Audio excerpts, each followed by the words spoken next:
Hola, bienvenidos, bienvenidas a una nueva conversación en el Cenador con una persona muy esperada por mí personalmente y por el pueblo.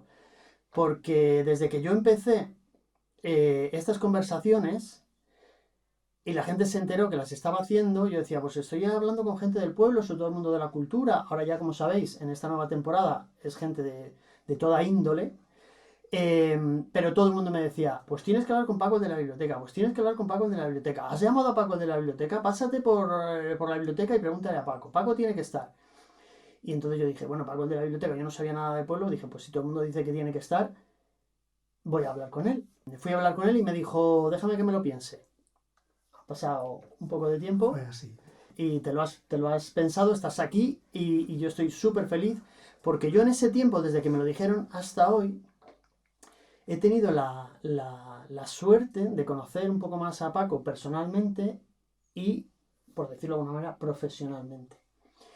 Y Paco de la biblioteca es el eufemismo más grande que yo he oído en mi vida. O sea, es la punta de un iceberg y bajo la superficie está una persona increíble, fundamental para este pueblo a muchísimos niveles, no solamente porque le da vida a ese lugar maravilloso de cultura que es la biblioteca de Bustar Viejo, sino por la labor que Paco hace desde su conocimiento y es un enorme divulgador, defensor de la cultura, promotor de la cultura, con un conocimiento excelso de la Sierra Norte a todos los niveles, es escritor, y me podría estar aquí toda la mañana hablando, como me pasó con Salomé Limón en el primer episodio, que me tengo que callar porque si no, no tenemos conversación, pero el personaje no hace más que crecer y crecer según vas conociéndole, asistiendo a sus charlas, yendo a la biblioteca, asistiendo a las exposiciones que organiza, etcétera, etcétera, etcétera.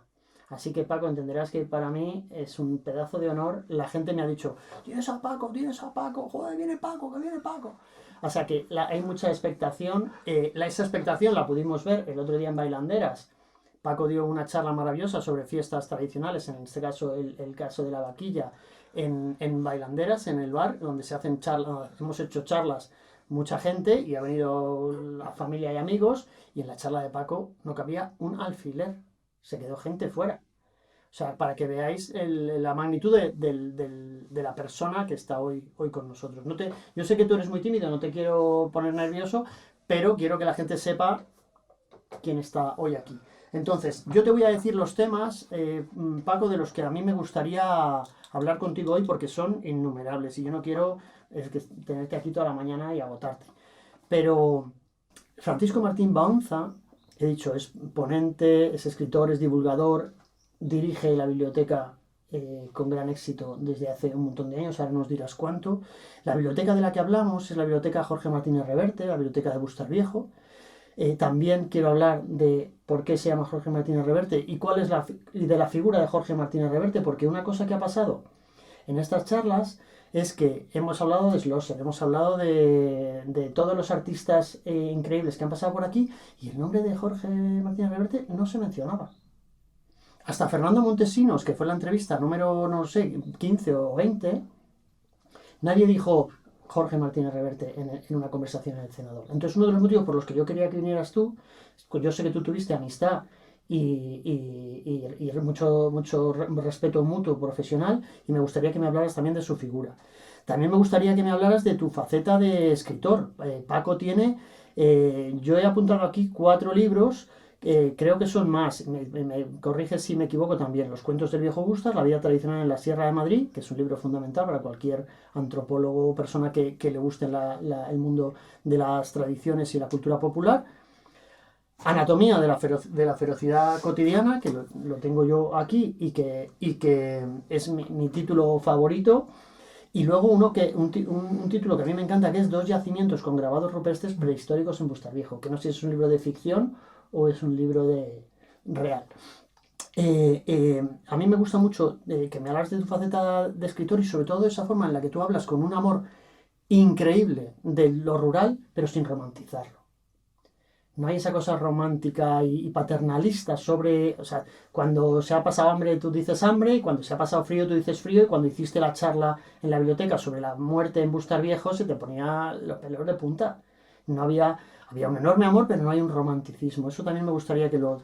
Y luego también me gustaría que habláramos de la asociación cultural, el Bustar, que nació en el 76 o el 77, 77, y donde yo no he conseguido información, por eso te quiero preguntar, yo creo que tú estás entre los miembros fundadores.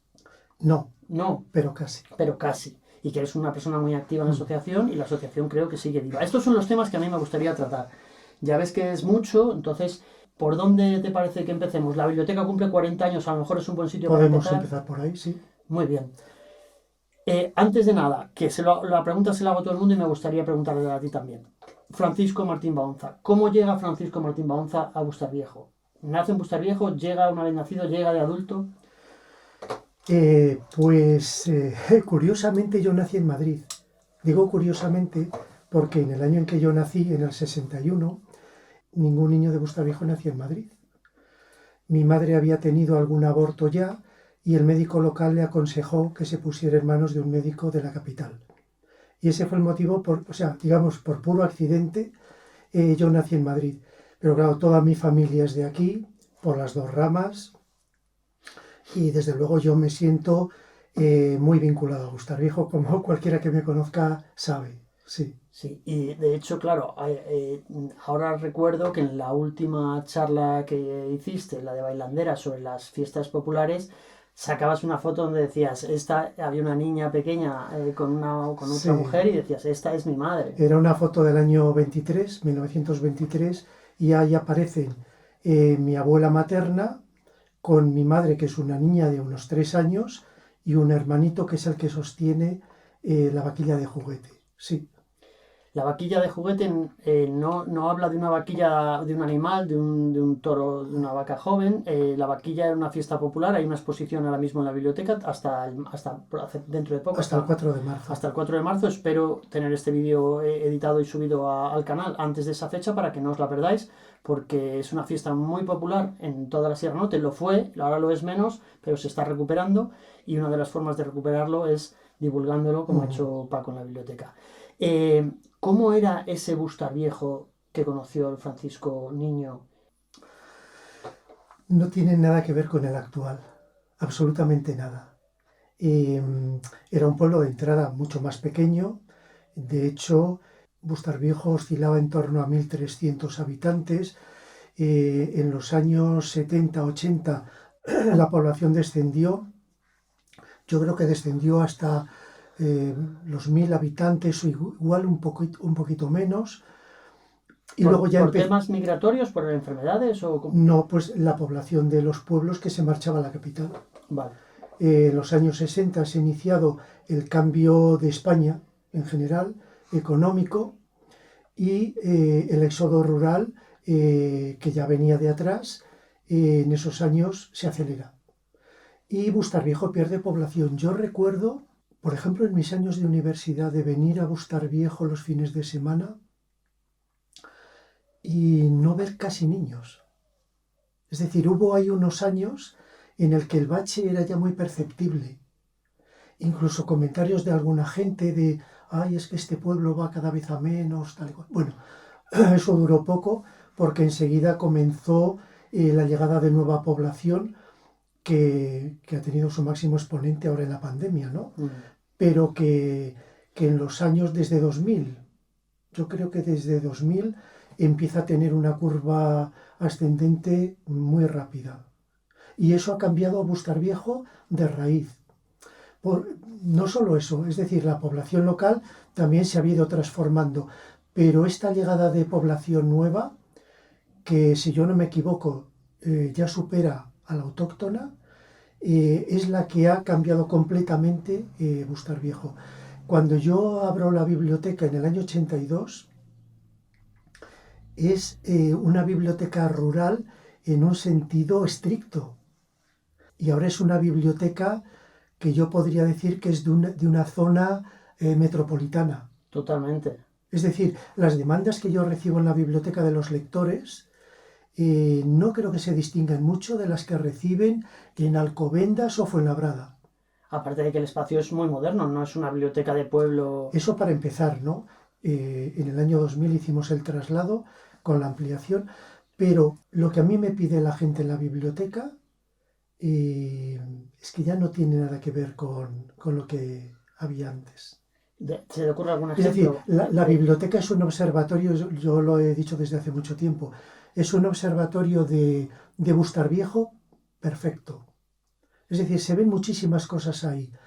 Y yo, que además tengo la manía de repasar el pasado y de intentar buscar esos hilos que nos van uniendo al presente, ¿no? Ves una evolución clarísima de la sociedad local. Sí. Incluso los chavales del pueblo actuales tampoco tienen ya nada que ver. Sus hábitos culturales, por ejemplo, son muy urbanos. ¿Por la llegada de Internet o...? Fundamentalmente. Pero porque además ellos se han incorporado a, por ejemplo, cuando la Asociación Cultural nace en el año 77, Antes que la biblioteca. sí, sí, sí. De hecho, la biblioteca de Bustarviejo existe porque una de las primeras decisiones que toma la Asociación Cultural El Bustar es reclamar una biblioteca Al ayuntamiento. al ayuntamiento y a la Diputación Provincial que dio lugar luego a la Comunidad de Madrid, ¿no? Y en el archivo de la asociación hay cantidad de cartas, en la revista mensual que hicimos hasta los años 90, es una continua reclamación y además una reclamación a veces subidita de tono. En aquellos años, desde la Asociación Cultural, se hacía una reivindicación de todo muy combativa, muy combativa. Lo que iba a decir, aparte de esto, es que en aquellos primeros momentos la Asociación Cultural se encarga de todo. Porque la presencia, por ejemplo, municipal en la cultura era inexistente. Nada, cero. Entonces la Asociación Cultural empieza a hacer conferencias, cineclubes, grupos de teatro, la revista mensual, que era una revista fundamentalmente de debate local, como digo, muy combativa y por tanto muy conflictiva, de todo, porque todo estaba por hacer. Son los momentos de la transición en los que hay una ilusión enorme en toda España, ¿no? Y Bustarviejo no fue la excepción, y la Asociación Cultural canalizó aquella ilusión y una de sus primeras decisiones fue reclamar una biblioteca municipal. Bien, la Asociación Cultural ha ido dejando de hacer cosas en la medida en que, por ejemplo, el ayuntamiento y luego otras asociaciones han ido incorporándose a esa actividad cultural, han ido cogiendo parcelas. Algunas de ellas, en mi opinión, las dejamos quizás sin tener que hacerlo, pero en otras porque también pensábamos que tenía que ser una iniciativa pública. Es decir, era lo que nosotros habíamos estado reclamando y cuando el ayuntamiento se empezó a hacer cargo de cosas, pues bueno, nos pareció estupendo, ¿no? Claro. Y pasamos a dedicarnos un poco más a fondo de una labor, bueno, que obligatoriamente es larga, también obligatoriamente es bastante callada, que es la de investigación. Claro. Y fruto de esa investigación empezaron a aparecer libros, etcétera, etcétera. Y entonces, claro, la Asociación Cultural y los que estamos en ella, tenemos como ese reservorio de esos años de investigación que ahora podemos ir soltando. ¿La asociación cultural está abierta a nuevas personas que Por supuesto, participen? sí, ¿Cómo sí. puede la gente enterarse de las actividades o incluso participar de ellas? Bueno, estamos ahora, porque claro, la asociación ha pasado también sus baches, alguno muy importante. Estábamos relanzándonos cuando llegó la pandemia y fue un batacazo como en todo lo demás, Sí. ¿no? Y ahora estamos volviendo, bueno, pues por ejemplo, una cosa que nos está dando muy buen resultado, pero que hemos tenido que rehacer desde cero, es, pues por ejemplo, nuestra página en Facebook, Ya. donde damos un poco cuenta de lo que vamos haciendo. Nos hemos centrado en mantener lo que era también en parte señas de identidad nuestras, como por ejemplo el homenaje a los ancianos que hacemos en las fiestas locales desde el principio. Quizá el homenaje fuera anterior a la constitución legal de la asociación incluso, y que cada año pues es un momento emocionante con los mayores de Bustarviejo. ¿Y eso cuándo se hace? En las fiestas de septiembre, en torno al 14, que es el día central, bueno, pues depende de la programación de actos municipal, ahí se encaja el homenaje. Este año, por ejemplo, como tenemos también un problema de locales en Bustarviejo, lo hicimos en el interior de la iglesia con una proyección de caras de gente mayor. Y hubo mucha gente mayor entre los espectadores que se emocionó, claro. Evidentemente. Muy al estilo de Agnes Varda, ¿no? Muy... Exacto, sí. Qué bonito. Bueno, pues la Asociación Cultural del Bustar está renaciendo. Información sobre ella si queréis participar o sobre las actividades, yo creo que pueden ir a la biblioteca en un momento dado y preguntarte, sin problema. o a través de la página de Facebook. Los que no tengan Facebook pues tienen que acercarse a la biblioteca, lo cual es un placer. ¿Dónde estaba la biblioteca original? La biblioteca original se hizo en la escuela antigua. En lo que llaman las antiguas escuelas. Sí, justo antes se había trasladado el colegio a su actual sede, el Prado Redondo, y ese edificio quedó vacío, y durante unos años además estuvo vacío. Bueno, durante un tiempo además se montó una pequeña discoteca para los jóvenes, el deterioro avanzaba, y ahí llega el momento en el que la asociación reclama una biblioteca. Y entonces, se barajaron varias posibilidades en cuanto a local, y se decidió ocupar una de las aulas de la planta superior para biblioteca. Y ahí estuvimos un montón de años hasta que se hizo la rehabilitación del edificio, que ya lo dejó utilizable en todas las aulas, una rehabilitación además muy necesaria. Es un edificio de los pocos notables que tiene Bustarviejo, de 1930. Un edificio de la República, de la Segunda República, si no me equivoco, ¿no? No, es anterior. ¿Ah, sí? Sí. En la placa que pone allí se habla de la Segunda República, por el uso que se le dio, quizá. Mira, no lo recuerdo. Eso no lo recuerdo. A lo mejor me estoy equivocando yo. Yo no te voy no me atrevo a desmentir a Paco, válgame Dios. Este es un edificio que se hace en aquel... A ver, en la historia de la educación hay dos momentos de boom de construcciones escolares que han revolucionado bastante el sistema, ¿no? Uno es en la era democrática, a partir de la transición. Pero el anterior, curiosamente, fue en la dictadura de Primo de Rivera. Ajá. Emprendieron un programa de construcciones escolares que llenó el mapa de España de edificios, ¿no? Que además todos parecen cortados por el mismo patrón, porque jugaban con, unos parámetros arquitectónicos, etc. Y de esa fecha data el de Bustarviejo. Ajá. Sí. Pues entonces estaba yo equivocado. Gracias por la aclaración. De hecho, el primer curso, no sé yo si sería en el 30 o el 31. Por ahí debió de ser.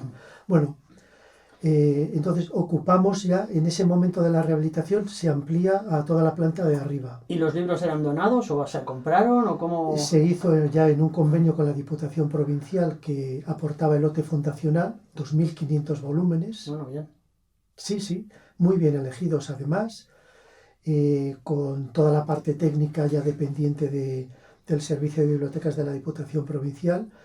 Y luego, claro, todo esto cuando se constituye la comunidad autónoma, los servicios de bibliotecas tienen también un desarrollo exponencial, ¿no?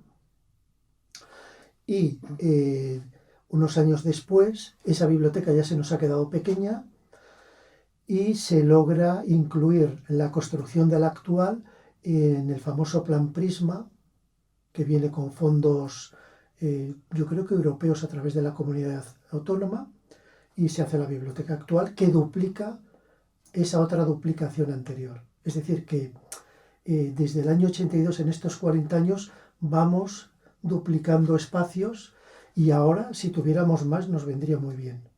Bueno, sí, ya se buscará más espacio. El concepto de biblioteca es ancestral, existe desde siempre, se ha mantenido a lo largo de los siglos como un elemento promotor, divulgador y protector de la cultura, pero si lo piensas un minuto es un concepto absolutamente revolucionario. Total. Desde el punto de vista cultural, social, político, centro de encuentro, de documentación, de investigación, yo creo que lo tenemos que cuidar mucho, ¿no? Que las sombras alargadas que vienen de cerca, cada vez más cerca, es lo primero que se van a cargar, si pudieran, porque es realmente un concepto mágico. Desde mi punto de vista es una institución esencial. Y además el mundo de las bibliotecas en las últimas décadas ha tenido cambios también revolucionarios en conceptos. A ver, las bibliotecas, aunque no sé yo si lo parece tanto, yo siempre pienso que desde las bibliotecas no hacemos lo suficiente para reflejar los cambios profundos que vivimos dentro, ¿no? En un proceso de adaptación permanente. Es decir, en un momento en que la sociedad cambia de un día para otro, que no nos da tiempo a entender los cambios cuando ya se han producido otros que anulan esos, etcétera, etcétera, las bibliotecas están sometidas a un proceso de cambio permanente, muy profundo.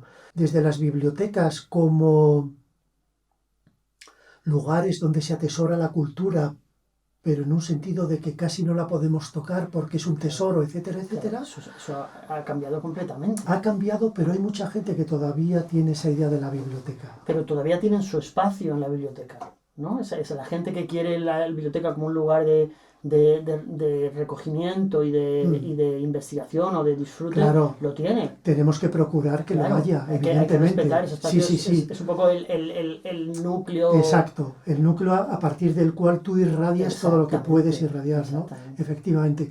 Pero, por ejemplo, en las bibliotecas en general, pero en una tan local como esta, de un pueblo pequeño, etcétera, etcétera, yo me planteé desde hace mucho tiempo que teníamos que buscar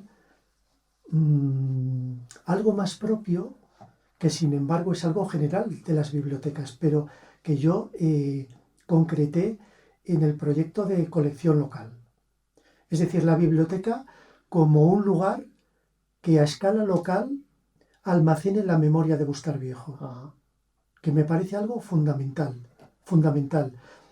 Para la población autóctona que por el cambio de los tiempos va olvidando lo que fue, y también para la nueva población que llega, que llega gente de todo tipo, es decir, hay gente que llega a Bustar Viejo y Bustar Viejo no le interesa nada, quiero decir, podría estar en Bustar Viejo o en cualquier otro sitio con la misma implicación, pero hay mucha gente que llega a Bustar Viejo que demanda conocer algo del pueblo. Y ese es yo creo que es la parcela más propia de una biblioteca municipal, al menos en la escala de esta. Quiero decir, bibliotecas grandes, este tipo de cosas se las tienen que plantear a otra escala, evidentemente. Claro. Pero bueno, es igual, es decir, la Biblioteca Nacional, por ejemplo, lleva desde siempre coleccionando materiales de estos que aparecen y desaparecen, por ejemplo, carteles de actos, que yo voy recogiendo todo lo que aparece en Bustar Viejo, todo lo que llega a mis manos lo guardo. Y hay ya una colección muy interesante, que es lo que hemos empezado a mostrar con motivo de este 40 aniversario. Es decir, después de años de recopilación de materiales, empezamos a mostrar lo que es además otra forma de que nos lleguen nuevos, porque hay gente que se anima. Es decir, la gente que ve las fotografías antiguas que vamos exponiendo nos lleva más fotos. O carteles de actividades, pues mira, hace poco para esta última exposición que tenemos ahora, la gente de la asociación Tararí me entregó su colección de carteles, ¿no? Y todo esto tiene una importancia enorme porque, por eso que comentaba antes, es decir, el tiempo va tan deprisa que no nos da tiempo a enterarnos casi de lo que pasa en el día a día. Y del mismo modo que en las visitas guiadas que hago en esta exposición sobre el ciclo de fiestas anual, acabo diciendo algo así como que una de las cosas que intentamos con la exposición es que se sepa que en Bustar Viejo también hubo cosas, pues con la colección local pasa lo mismo, ¿no? Te llevarías muy bien con mi padre porque también es un recuperador de todo esto, sobre todo en el campo del arte contemporáneo. Me estaba recordando todo esto que hablas a cosas que he vivido en tus charlas, en tus ponencias, porque el otro día hablabas en la charla de las fiestas, ¿no? De cómo el tiempo ha pasado de ser circular y de ser de alguna manera pausado y teniendo sus sus momentos a ser el tiempo lineal de todo para adelante, producir y para adelante a toda pastilla, ¿no? Y cómo eso ha cambiado también la sociedad. Y me acordaba también cuando decías de la gente que viene al pueblo con interés por el pueblo, de cómo estábamos todos en la charla que diste sobre la muerte en Bustar Viejo, en la biblioteca, cuando sacaste el códice aquel de pergamino, ¿no? Con los registros del Bustar Viejo ancestral, ¿no? Y estábamos todos como si estuviéramos viendo, no sé, ¿no? El primer libro de Gutenberg. Y es muy bonito que desde la biblioteca y con tu esfuerzo se haga eso. En la biblioteca de Bustar Viejo es como si fueras una biblioteca en Copenhague. Con mi esfuerzo, porque yo estoy ahí, pero quiero decir, con el esfuerzo de mucha gente que está aportando materiales, etcétera, etcétera. No, claro. incluso participando, porque la charla tuya de la muerte la presentó, me parece que la presidenta de la Asociación Cultural, Carolina, sí. Carolina, una absoluta erudita también, en los 3 minutos que habló, me dejó a todos con la boca abierta. O sea, la gente tan interesante que hay de toda la vida y la gente que ha venido que realmente tiene interés. Yo decía que la biblioteca de Bustar Viejo es como una biblioteca de Copenhague. Tiene cuentacuentos, charlas y ponencias, presentaciones de libros. Aparte de la actividad diaria de la biblioteca, pero la biblioteca se divide en una zona de más recogimiento donde la gente estudia en silencio, un respeto absoluto al espacio y de cada persona. Luego tiene una zona de estar súper agradable, con todos los libros de Reverte además en una mesa, o los libros de Gloria Fuertes, cuando habéis hecho la exposición de Gloria Fuertes, sala de exposiciones, tiene una zona dedicada a la infancia, donde a la infancia se respeta mucho sus peculiaridades, pero también se le enseña a respetar las necesidades de los demás, pero mesitas bajas, sillones graciosos, los niños están felices allí, y más cosas que yo no he conocido que probablemente se me olvidan, ¿no? Aparte de recoger, está el fondo de Adolfo Schlosser, está allí también. En esa época de Schlosser había aquí unos artistas de primerísima línea, que yo no sé si tuvieron relación contigo personalmente o con la biblioteca. Y con la Asociación Cultural, ellos estuvieron en ese núcleo inicial, Gerardo Aparicio, su mujer, Nati, Mitsuo Miura, María Lara, que luego acabaron yéndose a Madrid, pero que estuvieron aquí muchos años y muy protagonistas de la actividad cultural de aquella época, a través de la Asociación Cultural y fuera de ella. Por ejemplo, yo hace poco veía una foto muy bonita en la que un grupo de familias con sus propias manos están poniendo en pie el primer preescolar de Bustar Viejo. Y ahí se ve a Gerardo Aparicio, que en aquellos días de obra, porque están haciendo una zanja para el desagüe del local donde se iba a instalar el preescolar, pues esta gente con pico y pala hizo la zanja y metió el tubo, etcétera, ¿no? Quiero decir que fue gente que ellos mismos, por su condición de artistas, etcétera, etcétera, eran un motor importante, pero es que además estuvieron a pie de obra desde el primer día, ¿no? Y aquello para Bustar Viejo fue importantísimo, importantísimo. ¿Cuándo y por qué cede Schlosser todo su archivo a la biblioteca? Pues desgraciadamente no lo pudo hacer él.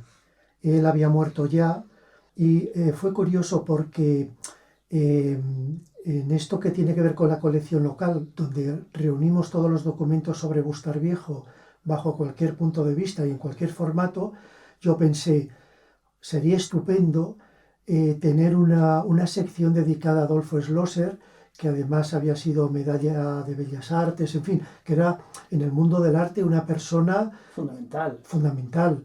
Que el Reina Sofía le había hecho una exposición antológica maravillosa, en fin. Y justo cuando yo estaba pensando cómo poner aquello en marcha, su viuda, Marisol, se pone en contacto conmigo y me dice, tengo todos estos materiales de Adolfo, yo me voy a mudar, he pensado que el mejor sitio es la biblioteca. Con razón. Y entonces fue perfecto. Es decir, en la biblioteca tenemos todos los catálogos de las exposiciones en las que él participó, todo lo que le publicó el Reina Sofía, que incluye alguna cosita de texto, en prosa y en verso. Y entonces, bueno, es un pequeño fondo documental, pero de una persona importante que estuvo en Bustar Viejo hasta su muerte. Que es que todos le recordamos tomando café mientras leía el periódico, muy al estilo centroeuropeo, aquí en el centro de Bustar Viejo, ¿no? Luego, el fondo que estamos creando de Martina Reverte, hay así.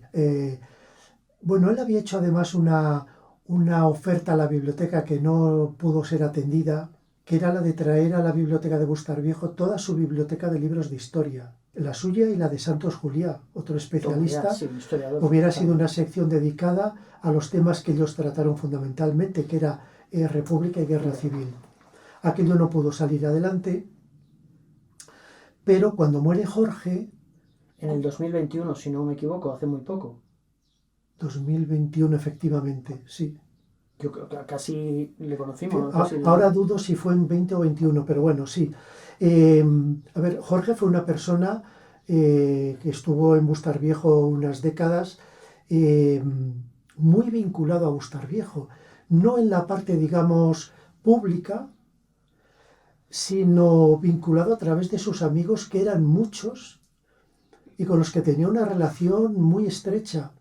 A Jorge le podías ver en los fines de semana o periodos de vacaciones cuando estaba aquí, tomándose unas cervezas en cualquier sitio con sus amigos, ¿no?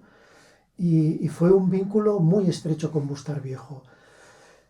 Cuando él muere, ese grupo de amigos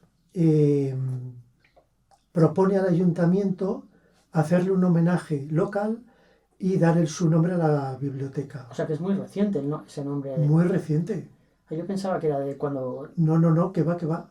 ¿Y antes cómo se llamaba? Es algo póstumo, no tenía nombre, Biblioteca Municipal de Bustarviejo. Es algo póstumo ya, promovido por su grupo de amigos. El ayuntamiento lo aceptó, tomó el acuerdo correspondiente y desde entonces tiene el nombre.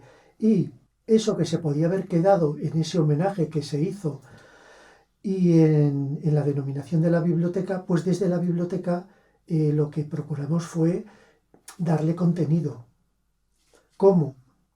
Creando un fondo dedicado a él y a su obra y creando una jornada dedicada a Jorge Martínez Reverte en un sentido muy amplio, que vamos a procurar hacer todos los años en el Día de la Biblioteca, que es en torno al 24 de octubre.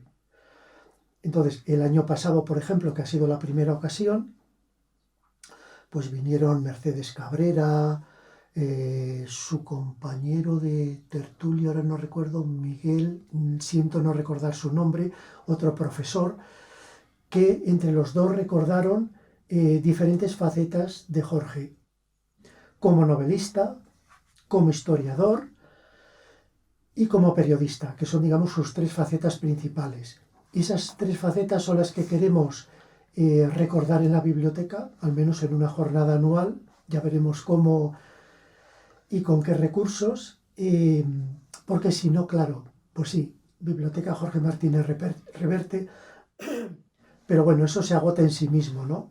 Hombre, no hay que denostarlo tampoco, ¿no? El homenaje está ahí en palabras, claro, letras de oro, es decir, ¿no? Su nombre va a quedar ahí visible todos los días, claro. Digamos así, como en otro pequeño gesto que puede pasar más inadvertido, y es que en todos los libros de la biblioteca el sello lleva esa denominación. Claro. Es decir, Biblioteca Municipal Jorge Martínez Reverte Bustarviejo, y eso va estampado en todos los libros, que a mí me parece más importante de lo que quizá a primera vista parezca. Yo creo que allí donde esté es una de las cosas que más feliz le pueden haber hecho. Si en vida lo hubiera sabido, habría estado exultante, yo creo, para un escritor, ¿no? Yo creo que sí, aunque yo tampoco le conocí tanto para ver si eso le hubiera gustado o no. Yo me imagino que sí, ¿no?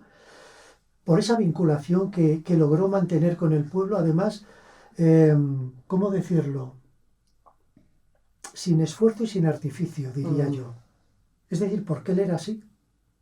Y todo esto de la biblioteca tiene que ver no solo porque era un escritor que venía a Bustarviejo, que también, evidentemente, sino porque una gran parte de su obra la hizo en su casa de Bustarviejo. Y entonces, bueno, es una forma de reconocimiento y sobre todo de recuerdo. En este libro que tú nos has traído hoy con tantísimo cariño, tantísima generosidad, él hace, no sé si el prólogo o la introducción, sí, hablando de ti y de tu trabajo con admiración absoluta. Sí, a ver, a mí me parecía que era la persona ideal para esta obra en concreto, que habla por decirlo así de manera muy rápida, del lado oscuro, ¿no? Sobre todo porque Jorge tiene una parte de novela negra que es un periodista, importante. ¿no? Un periodista investigador, Gálvez, ¿puede ser? Exacto, exacto, ese es el personaje que él crea. Y entonces me pareció que encajaba, había una posibilidad, bueno, es que, claro, acceder a Jorge era tan sencillo que, y además era una persona tan predispuesta a cualquier cosa que se le planteara, que cuando yo le dije, Jorge, ¿estarías dispuesto? Claro, hombre, venga, ya está. Joder, maravilla. Y lo hizo. Por cierto, cuando presentamos este libro, Jorge había sufrido ya su ictus y ya no pudo venir a la presentación. Sí, yo he visto las fotos de la presentación y le eché en falta, Claro. entendía que era por algún tema de... Leímos en público su prólogo, que era una forma de tenerle presente con nosotros, pero ya no pudo venir. Yo insistí y recuerdo que un día me dijo, me gustaría mucho, pero no estoy en condiciones de hacerlo. Luego se recuperó bastante, ¿no? Antes de Sí, fallecer tuvo un momento yo de tuve lucidez. oportunidad de saludarle alguna vez aquí, pues en alguna terraza de Bustar Viejo y tal, y bueno, con sus dificultades, pero sí, sí. Y luego, bueno, pues ya le surgió su enfermedad y acabó. Qué pena. Me alegro que hayas venido para hacerle estos minutos de homenaje Sí. también, y también entender cómo había llegado a estar en la pared de la biblioteca. A mí me gustaría hablar de tu faceta de escritor, quizá para terminar, si tú no quieres hablar de tu faceta de escritor, Sí, sí, sí. a mí me encantaría, porque Perfecto. ¿los libros que he nombrado son los que tienes o hay alguno más? Yo creo que solo falta un cuadernillo que hicimos precisamente con la fiesta de la vaquilla en el año 97, cuando intentamos la recuperación. Creo que faltaba en esa relación. Pues no me ha sido fácil encontrar información tuya en internet. Es que nos vendemos muy mal. La asociación Y yo fatal especialmente. y tú regular también. Sí. Pero bueno, me faltaba este que es el que trajiste a la charla Exacto. el otro día. Vale. Que tiene que ser una maravilla, ¿no? Con todas esas referencias a la mitología. Qué maravilla. ¿Cuándo empiezas a escribir? ¿Por qué? ¿Es una forma de divulgar cultura y conocimiento? ¿O es una forma de diversión tuya y de provocar diversión en los lectores? ¿Cómo nace el Paco escritor? A ver, yo entro en la Asociación Cultural hacia el año 80. La asociación ya tiene su revista mensual, que a partir de ese momento además la cambiamos mucho en el sentido de desarrollarla, ¿no? Tenía una parte curiosamente se llamaba Noticias del Municipio, que era la parte de actualidad local, muy conflictiva siempre. ¿En qué sentido conflictiva? ¿Ha tenido roces con ayuntamiento? Tremendos, sí, tremendos. Con el ayuntamiento en los años 70, 80, 90, 80 y 90, sí, sí, sí. ¿Qué ayuntamiento era? ¿O daba igual, con todos los colores? Bueno, es que solo había un color en aquella época, pero aparte del color era que la asociación cultural tenía una línea, como dije antes, muy combativa, y eso producía muchos conflictos en un pueblo todavía muy tradicional. Claro, y lo que la asociación demandaba eran cosas que yo ahora que lo veo con la perspectiva que me da el tiempo, también comprendo que estábamos planteando la ruptura de un montón de cosas, pues igual con demasiada rapidez, no lo sé. ¿Y qué tipo de cosas? Me tengo curiosidad por saber qué Pues es lo mira, que por provocaba esa ejemplo, polémica. nosotros nos metimos muy a fondo en cuestiones políticas de pleno municipal, etcétera, etcétera. Las propias crónicas que hacíamos en la revista ya levantaban ampollas. Pero en temas culturales, de que hubiera... No, en general, en general. Ah, o sea, que no era una revista cultural solamente. No, la asociación cultural era muy activa en temas culturales, por supuesto, pero también en temas ecológicos o en temas de participación pública, todo esto. Y en aquellos años además había un tema que todavía era muy candente, que era el de la urbanización del valle. Ajá. El valle que hay entre Bustarviejo y Miraflores. Que había un proyecto, ¿no? Había un proyecto de urbanización desde los últimos años del franquismo, que en aquella época en la que el valle seguía siendo una de las reservas económicas de Bustarviejo, produjo un conflicto local gravísimo. Familias que dejaron de hablarse, algunos actos de violencia, etcétera, etcétera. Y cuando ese movimiento, voy a llamarlo movimiento rural, ¿no?, de la gente que vivía todavía del valle, empieza a apagarse, llegamos nosotros oponiéndonos radicalmente a su urbanización. Y ahí surge un conflicto con intereses económicos muy directos, defendidos políticamente en el ayuntamiento, ¿no? Y ese es uno de los detonantes. Y otro es el de intentar que la democracia que nacía en aquel momento llegara al ayuntamiento con todas sus consecuencias, ¿no? Y era complicado. Y entonces, bueno, ahí hubo roces, conflictos continuos y algunas cosas más serias también. Y eso era una parte de la revista. Nosotros teníamos claro que la revista se compraba fundamentalmente por esa sección, a ver qué decíamos. Pero luego nosotros añadíamos otra sección estrictamente cultural, donde íbamos dando cuenta de nuestras investigaciones. Es decir, nos ponemos a investigar la historia local, de la que no se sabía nada, y yo, por ejemplo, me meto a fondo en el archivo municipal. Y ahí acabas viendo entonces, que hay tanta información como... Empezamos escribiendo artículos cortitos en la revista sobre oficios, tradiciones. Recuerdo que había una sección que llevaba un buen amigo, José Martín López, que titulaba Artesanía Local, que cada mes pues sacaba un objeto y explicaba para qué servía, cómo se hacía, etcétera, etcétera, ¿no?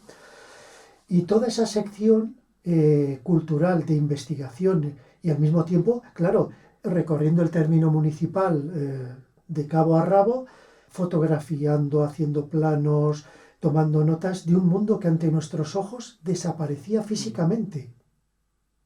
Desaparecían las personas y desaparecían los restos materiales, y con ellos toda la memoria de un mundo que había sido la razón de ser de este pueblo hasta ese momento. Y esos artículos de la revista, claro, llega un momento en que nosotros mismos nos planteamos la idea de reunirlos en un libro. Y al hacer eso, a mí se me ocurre, bueno, no solamente nos vamos a limitar a reunirlos, sino que vamos a investigar a fondo ya cada uno de esos temas y vamos a decir todo lo que podamos decir sobre cada uno de ellos, ¿no? Eso da lugar a ese primer libro de la vida tradicional en la Sierra de Madrid a través de 5 oficios de Bustar Viejo, en los que tenemos una parte de memoria oral de los últimos que se dedicaron a ese oficio, que cuando aparece el libro ya han muerto prácticamente todos. Hay una parte muy importante de trabajo de archivo que explica, bueno, esa trayectoria ya de unos cuantos siglos que te puede permitir ver lo que era ese oficio de verdad y su contexto. Por ejemplo, en el caso de los carros de bueyes, descubrimos que la cañada real segoviana que pasa por Bustar Viejo ha jugado un papel esencial en la renovación de esa carretería, con familias que vienen desde la provincia de Soria a instalarse aquí, Bustar Viejo y otros pueblos de la zona, Colmenar Viejo, Cabanillas, etc., y que traen con ellos un modelo de carro superior al que se utilizaba aquí hasta esa fecha. Por ejemplo, que desde ese punto de vista etnológico, a mí me parece que es un dato importante, ¿no? A mí me encanta, sí. Paco, no te quiero interrumpir, pero quiero reiterar que me encanta la pasión y el conocimiento con el que hablas de todo esto, pero lo que te decía, que con un elemento de mucho respeto, mucho amor, mucha admiración por esa gente y esos oficios y esa forma de vida, pero no hay una nostalgia caramelizada, ni un romanticismo en romantizar a nuestros mayores. Nunca. O sea, que realmente lo haces... Yo soy de Bustar Viejo. Yo sé de dónde vengo. Mi familia estuvo, como la mayoría de Bustar Viejo, intentando salir adelante en el día a día. Mi padre se esforzó toda su vida en dar a sus hijos una educación para que salieran de ese mundo. Y mi padre, que fue agricultor, disfrutaba con su trabajo, pero no quiso que ninguno de sus hijos continuara en él. Yo creo que en mi casa me inculcaron ese respeto por ese mundo, pero de nostalgia absolutamente nada. Que es una cosa que alguna de la gente que viene a Bustarviejo, generalmente de las ciudades, no logra entender. Vienen con una idea que no es real de Bustarviejo. Es decir, si no tenemos una idea clara de ese pasado, lo vamos a ver con una nostalgia y de una forma que no era real y que no nos va a permitir entender por qué la gente de los pueblos, en cuanto tuvo la mínima oportunidad de escapatoria, abandonó el campo. Y con el campo todas sus tradiciones, sus fiestas, Claro, y su todo. cuando yo empiezo a hacer entrevistas a la gente anciana de Bustarviejo, yo soy de aquí, a mí me conocían todos, es decir, que en principio no habría tenido ningún problema para acceder a ellos. Y efectivamente, desde ese punto de vista no había ningún problema, pero venía por otro. Yo recuerdo de llamar a las puertas y decir a qué voy y decirme, ¿y esto por qué te interesa? ¿A quién le importa, no? ¿Qué vas a hacer con ello? Esto ha muerto, esto ya no... Cuando lograba vencer esas primeras reticencias, pues era un volcar todo lo que había sido su vida, evidentemente.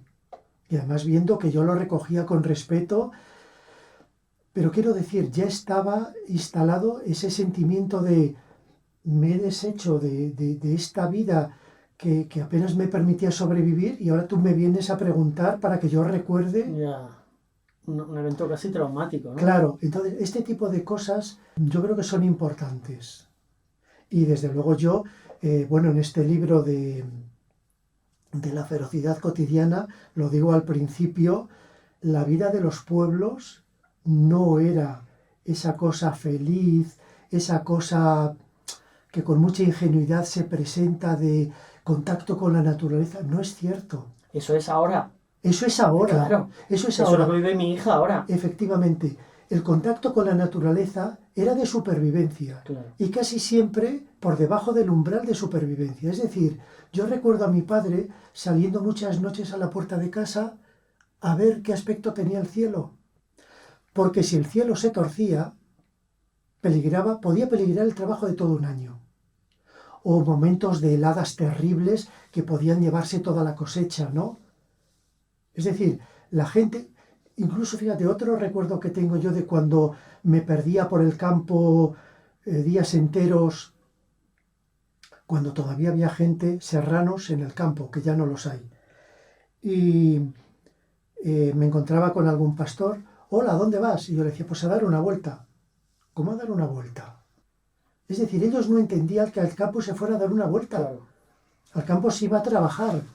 Si no querías estar en tu casa, tranquilo, ¿no? Efectivamente. Calentito. Efectivamente. Lo otro era impensable, ¿no? Este es el tipo de cosas que yo creo que no se comprenden bien. Claro, se ven desde una mirada ahora paternalista y romántica y nostálgica, que siempre es un desastre. Y mucho paternalismo también. Muchísimo paternalismo. Sí, es verdad. Yo me acuerdo, una anécdota te la cuento muy rápido, cuando yo entrevisté al comandante Grande, un maqui famoso, un maqui muy famoso, protagonista del cortometraje que hemos rodado aquí, que veremos dentro de poco, y él nos contaba su vida. Claro, la vida de un maqui había sido una vida muy dura, y en el monte, ¿no? En la montaña, ¿no? Y entonces, cuando terminamos de hacer la entrevista, el sonidista, que era un chico joven, así muy enrollado, muy modernito, dijo...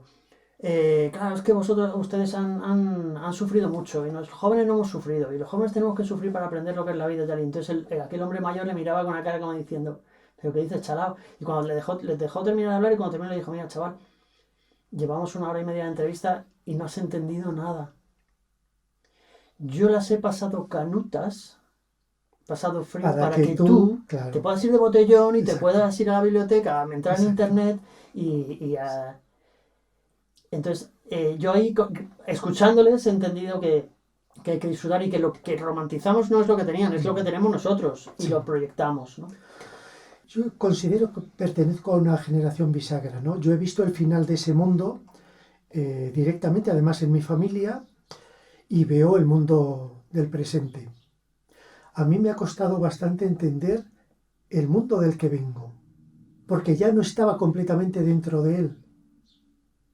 ¿Y hacer las paces con ese mundo de alguna manera? No, yo en eso no he tenido nunca un conflicto, jamás, nunca. Pero sí comprenderlo. Entre otras cosas porque también al principio pensé que lo entendía. ¿Y qué te hizo ver que no lo entendías? Estas conversaciones, este indagar y ver el trasfondo de lo que me están contando además. Porque cuando alguien te cuenta su vida, está las palabras que te está diciendo, pero está todo lo demás que hay que buscar. Es que no queda más remedio, ¿no? Te voy a poner un ejemplo de hace 2 días. Estuve viendo Asbestas. Claro, la idea que yo tengo de esa película no tiene absolutamente nada que ver con la que leí en la hojita que nos daban en la puerta del cine, que era un comentario que habían tomado de una publicación de cine. Bueno, pues desde mi punto de vista no han entendido absolutamente nada de la película. Es decir, reducen esa película a un enfrentamiento entre civilización y barbarie. Ya sabemos dónde está la civilización y dónde está la barbarie. ¿Dónde nos han dicho que está? La barbarie siempre en los pueblos. Una de las cosas que trato en ese libro es esta, ¿no? Los prejuicios contra la gente de los pueblos, que forma parte de un modelo de sociedad. Esto no es casual, no es algo que caiga como la lluvia del cielo, ¿no? Es algo que es una creación cultural muy interesada, y a los pueblos les ha tocado esta, bueno, esta parte oscura, negra, como si en las ciudades no hubiera violencia. Es decir, si cualquiera que coja, iba a decir que coja estadísticas, pero si llegara tanto, que lea periódicos, los problemas de seguridad están en las ciudades, no en los campos. En los pueblos puede haber, claro, un asesinato, puede haber cualquier barbaridad, ¿no? Pero estadísticamente, y hoy día más todavía, es despreciable, o sea, es insignificante. La violencia de verdad está en las ciudades. Y luego está la otra violencia sistémica, etcétera, etcétera, que los pueblos han padecido de una manera brutal. Es decir, yo me he encontrado un sentimiento de inferioridad tan profundo, tan arraigado, que es uno de los factores que les ha hecho olvidar todo lo que fue su cultura, sus tradiciones, porque era cosa de paletos. Por ejemplo, lo que llaman la indefensión aprendida, ¿no? Claro, pero es que llega un punto en que se transmite de generación en generación. Sí, claro, es el trauma generacional. Como también. Lo contrario, ¿no? Por ejemplo, en los pueblos, en el caso concreto de Bustar Viejo, la noche de ánimas se pierde, como otras muchas cosas, porque son costumbres de gente de pueblo, iletrada, inculta, etcétera, etcétera. Y unos años después llega en tromba Halloween. Mis abuelos ya sacaban en Bustar Viejo calabazas iluminadas. Y mientras el sacristán tocaba difuntos en el campanario de la iglesia, ellos, niños, iban de puerta en puerta recolectando lo que les daban para celebrar la fiesta. ¡Qué maravilla!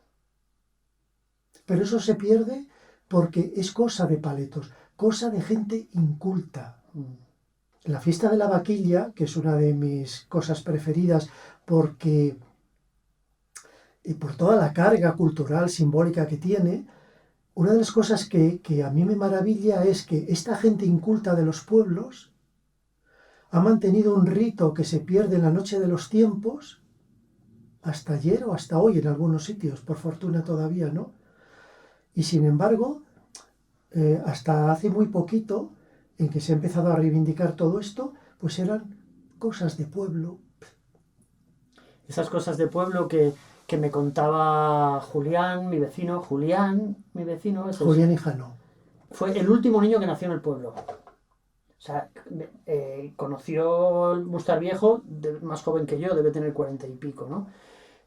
Pero vamos, es el último niño que nació en el pueblo, que tú decías que se nacía aquí, pues él es el último que nació. Yo creo que fue el primero en nacer fuera. ¿Ah, sí? Sí. Pues él nació en el pueblo porque había una nevada, no pudieron salir y nació aquí. Y me contaban esto que dices de los del pueblo y la ciudad, que aquí el conflicto era no con los de la ciudad en sí, sino con los del camping, los llama él. ¿Te acordarás? Los que venían de vacaciones al camping y los que estaban en el pueblo. Y los del camping venían de Madrid Y venían a los bares y les llamaban los paletos y no sé qué. Y salían escaldados siempre. Había los del camping salían escaldados siempre por pasarse de listos, ¿no? Entonces que eso se ha ido reflejando. Ahora se ha dado la vuelta a la tortilla por lo que decías, ¿no? Porque muchos de los que hemos venido somos de la ciudad y venimos con una admiración casi excesiva a... Sí, claro, se pueden dar los dos, sí, sí, efectivamente. ¿Me ibas a decir algo del camping que te había...? No, te iba a decir que este conflicto entre los autóctonos y los que vienen viene de lejos, ¿eh? Él ha conocido esa parte personalmente, Sí, pero viene de atrás, sí. sí. Aquí me decía, mira, nosotros no nos importaba perder al fútbol con los de Valdemanco o los de Cabanillas, pero con los del camping, contra eso no se podía perder. Sí, sí, sí, sí. Qué curioso. Esa ya es una época, digamos, más reciente. Sí, sí, me ha llamado la atención, me ha hecho gracia, justo me lo contaba él el otro día y creo que era una anécdota graciosa para los que no somos del pueblo. No sé si me quedó algo de esta parte de libros. A mí sí me gustaría que me dijeras, ¿disfrutas tu faceta de escritor? ¿La vamos a disfrutar nosotros más tiempo? ¿O es una anécdota, por una forma de recuperar toda esa información? ¿O quién es el Francisco escritor? Para mí escribir es esencial, es absolutamente esencial. Es decir, escribiendo lo que voy publicando, no solo descubro cosas de mi pueblo, que es a lo que me dedico, sino que me descubro a mí mismo, claro. Claro. O sea, que Para mí la escritura es un ejercicio esencial. Pero no como divulgador, sino como ser humano. Claro, claro, claro. Procuro divulgar los temas que yo voy comprendiendo, sabiendo, pero hay una parte personal mía, por ejemplo, en este de la anatomía de la ferocidad cotidiana, que es una de las cosas con las que más satisfecho he quedado personalmente, pues era un poco también resolver esa cuestión que a mí como bustareño me afecta, es decir, esta falsa dicotomía entre civilización y barbarie, por ejemplo, ¿no?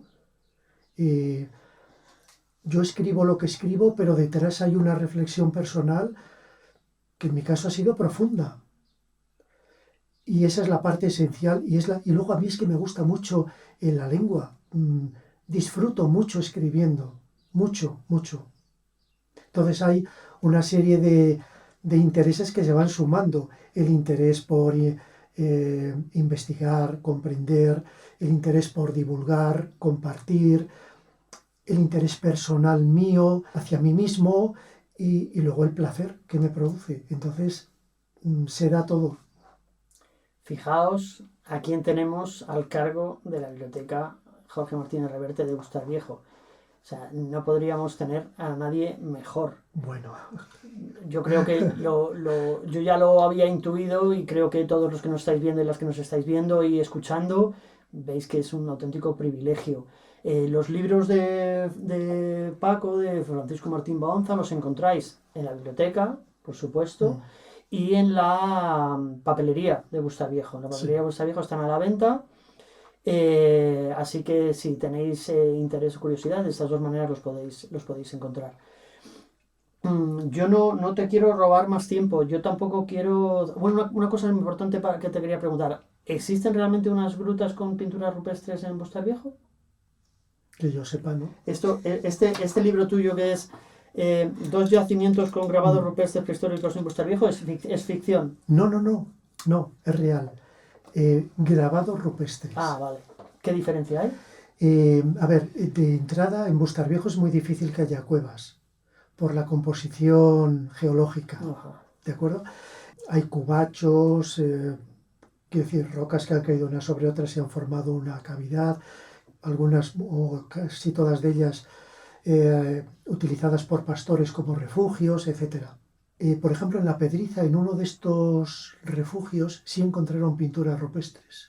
¿Y están conservadas? Están conservadas y protegidas. ¿Y se pueden visitar? Y sí, bueno, hay una reja que protege, pero yo creo que se ven. Yo no he estado, he visto fotos muy interesantes porque es pintura esquemática muy interesante. Puede que en Bustarviejo haya algo. En Buitrago encontraron también restos en alguna roca que eran puntos de color, si no recuerdo mal. O sea que en esta zona hubo cosas. La cuestión es si se han conservado y si las podemos encontrar. En ese folleto damos cuenta de 2 puntos. Una parte la escribe un arqueólogo que es Álvaro Falquina, porque ellos, trabajando en los barracones de los presos que hicieron del destacamento penal, encontraron muy cerca una peña con cazoletas y canales grabados que son típicos de un momento de la prehistoria, ¿no? Y un tiempo después, a partir de un documento del siglo XVIII, localizamos unos grabados en otra peña que está ahora justamente en el límite entre Bustarviejo y Navalafuente, que es la Peña de la Sartén, y entonces decidimos publicar eso con esas 2 partes, ¿no? Dando cuenta de esos yacimientos. En aquel momento que hicimos un acto en la biblioteca, en una vitrina pusimos algunos objetos que empezábamos a encontrar, se han encontrado más de la prehistoria, y es una línea que bueno, es prometedora. Cuando le diga a mi hija que aquí ha habido vida prehistórica, va a empezar a buscar dinosaurios, en cada roca va a haber una huella.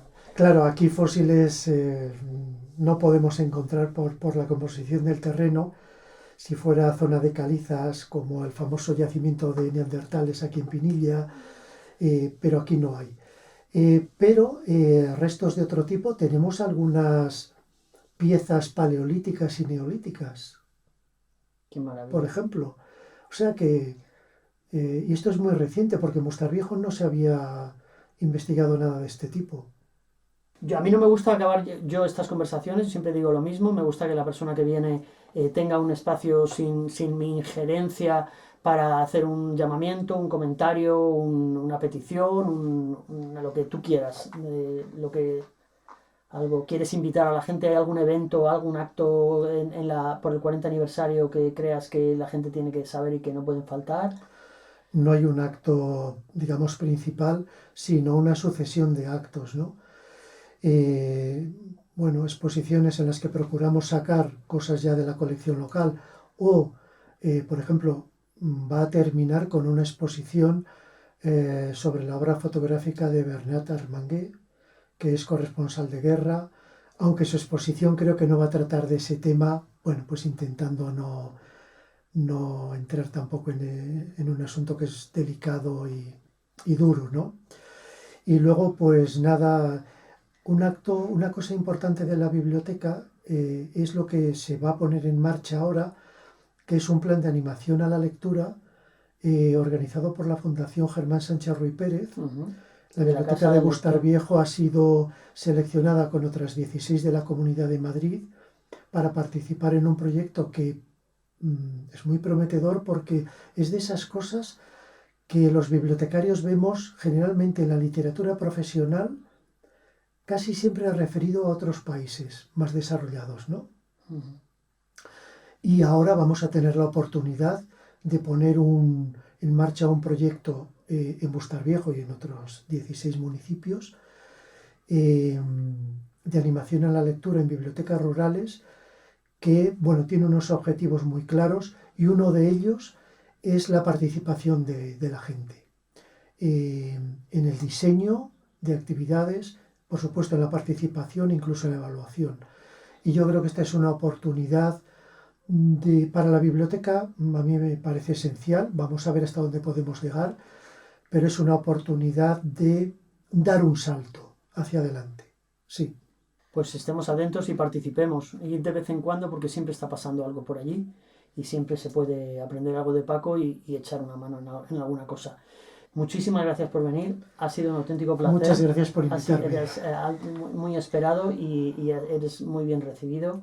Gracias a ti y gracias a todos vosotros y a todas vosotras por estar aquí. Esta charla ha sido larga, espero que haya merecido la pena y nos vemos pronto en otra conversación en el Cenador. Hasta pronto. Gracias.